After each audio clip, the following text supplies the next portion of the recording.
some crazy stories. A lot of the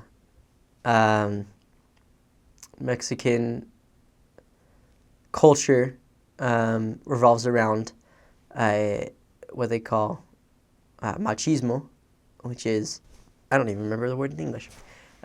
Basically just that the man is in charge, and that women are subservient to the men. That kind of culture has started to decline a lot. Women have begun to be more independent and take more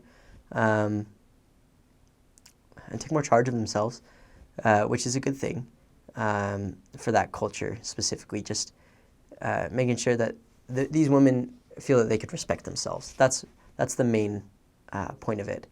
There was, as a result of that culture, though, a lot of the men will, a lot of the non-member men will. It's really sad to see them cheat on their wives or go and get drunk. And I shouldn't say a lot. There are just, you'll see that in most areas, though. You want to be really careful of drunks and drug addicts.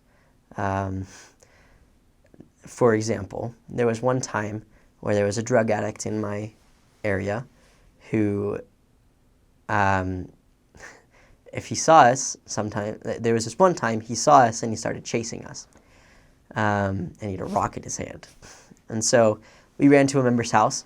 We kind of turned the corner, ducked into their house, and he lost us. And the next day he wasn't high anymore, and so he came up to us and apologized. But you want to be really careful around drug addicts and drunks, because you never know what they'll do. My mission, there isn't really very much wildlife per se. A lot of it's just the city. There was one time where I was in a more rural area. We were walking out in the fields. A lot of people work in the fields, as it's a job in a lot of rural areas just because people are poor, and they don't have another way to really get an education, so they farm. And one time we were walking around in the fields, and all of a sudden my companion was about to step, and as he was about to step, he saw a snake, and it was a big snake. It was easily 4 or 5 feet long, and so he almost stepped on it. He jumped over it, and it was fine.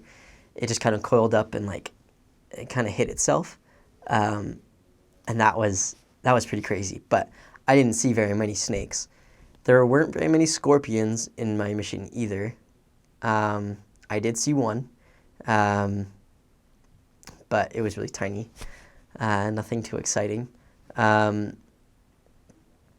You want to make sure that you keep your house pretty clean, just because there are lots of bed bugs, and if you are dirty, then you'll get bed bugs. I never had bed bugs, so I was pretty lucky, but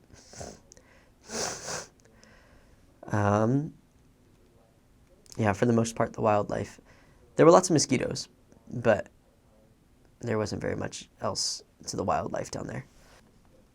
As far as spiritual stories, there were always opportunities. While you're on your mission, there are always opportunities to feel the Spirit and to project that to others.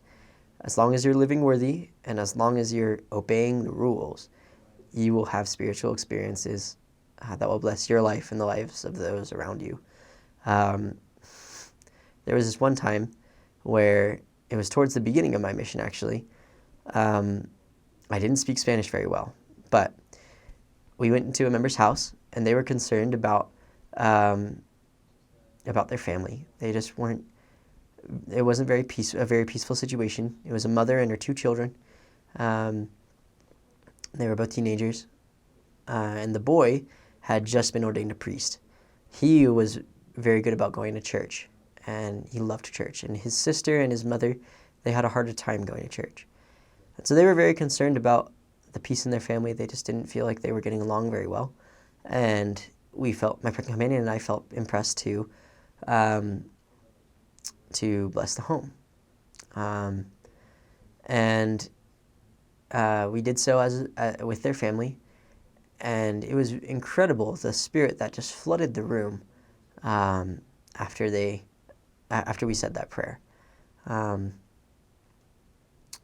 None of us could hold back the tears, and we all just felt so happy and joyful to be with each other.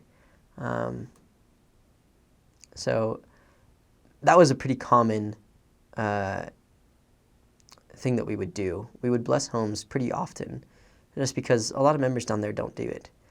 They haven't blessed their home. Because of the culture down there,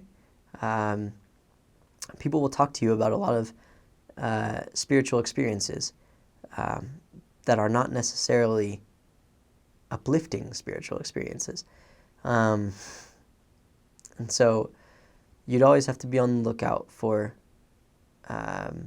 if people started telling you about those sorts of things, about just them sensing an evil presence in their home.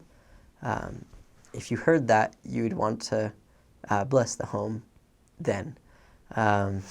Or maybe if the father wasn't around and he was a worthy priesthood holder, to wait until he got back. But the point is, you always had to strive to be worthy, as in any other mission, so that you would be ready to give blessings and bless homes and preach the gospel correctly and according to the needs that they had in the spirit that accompanied you.